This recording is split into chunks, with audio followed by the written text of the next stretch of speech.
So what's going on, guys? Just want to make a quick video, little vlog post about something I've been talking about in my last blog, the benefit of the squat and why the squat is so beneficial and why I use it with every one of my clients, no matter the level. You could be, an absolute beginner. You could be somebody who's Mrs. Jones coming off the street, or you could be a UFC fighter who's getting ready for a major fight. And why the squat is going to be the number one exercise I use in all those people. So let me start off by saying I use it for many things.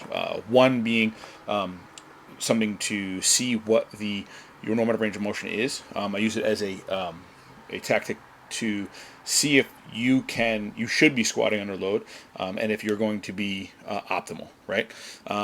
So, and when you're performing a squat, one of the major benefits is it's one of the only exercises that's going to bring the lower body to end ranges in the ankle, knee, and the hip, right? So when you're doing that, inevitably you're going to be requiring a lot more muscle to be utilized one time, right? So think about it like this. We use every one of the muscle groups in a squat when doing anything athletic, right? The quadricep, the hamstring, the glute, the calves, right? So you're using all of them in movement. And also the upper body, the upper half, like the core, your lats, your chest, biceps, triceps, shoulders. Everything is stabilizing that way. So the way I look at it is it's like a dynamic isometric. So the isometric for the upper half, and then the movement's coming in the lower half. So your lower body is required to move the weight, right? And the upper body's required to stabilize the weight. So you're getting a lot of benefit. You're getting an isometric interactions, which that's going to translate to things like jiu-jitsu, MMA, the squeeze, if you will. That's translating directly into things like fight sports specifically, right? And then it's going to improve your overall vertical jump, right? So squatting is going to improve your vertical jump, and one of the key markers for success in any athletic endeavor is the measurement of the vertical jump.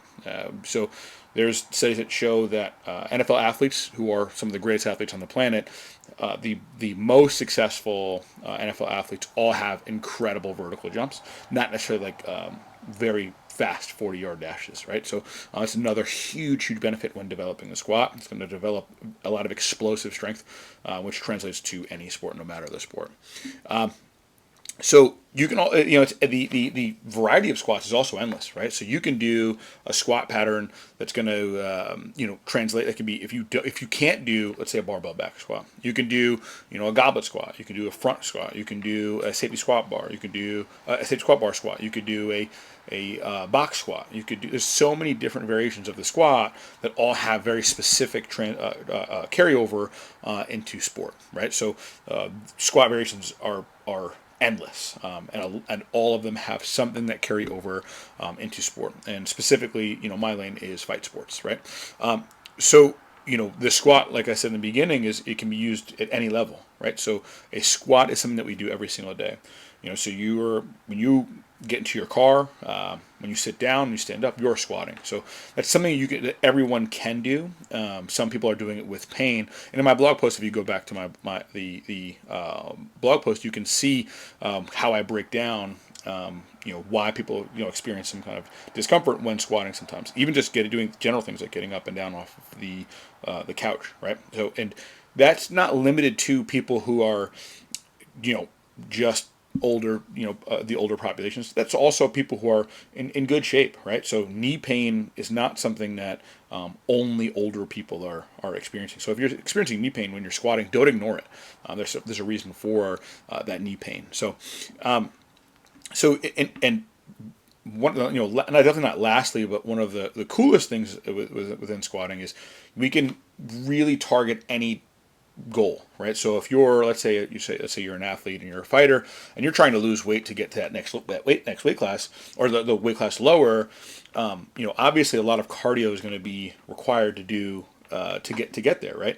We want to maintain a good cardiovascular base while bringing our weight down. So one of the best ways I like to do that is with cardio under load, rather than doing long, super boring, painful freaking cardio sessions when we're jumping on a cardio piece of equipment, or we are doing long runs, which there is benefit of doing those, but I still like to do something where we are bringing the body through end ranges rather than doing long bouts of cardio like running for 5, 10 miles, for especially for fighting, because when we start getting the nitty gritty of programming, if there's a long period of time when we're doing something like running for extended amounts of time, we inevitably start to limit the range of motion that the body is moving, and we never want to do that as an athlete, right? We want to have full access to the entire system when we ask for it, right? So when you're in certain positions, especially in MMA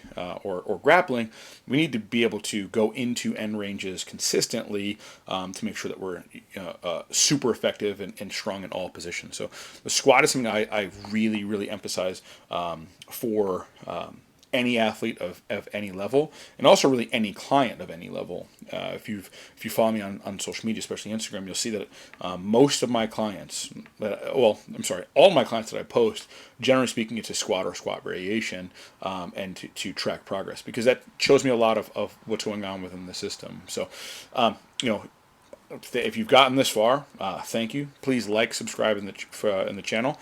If you have any questions, please feel free, drop a comment below, and hope to see you in the next one. Peace.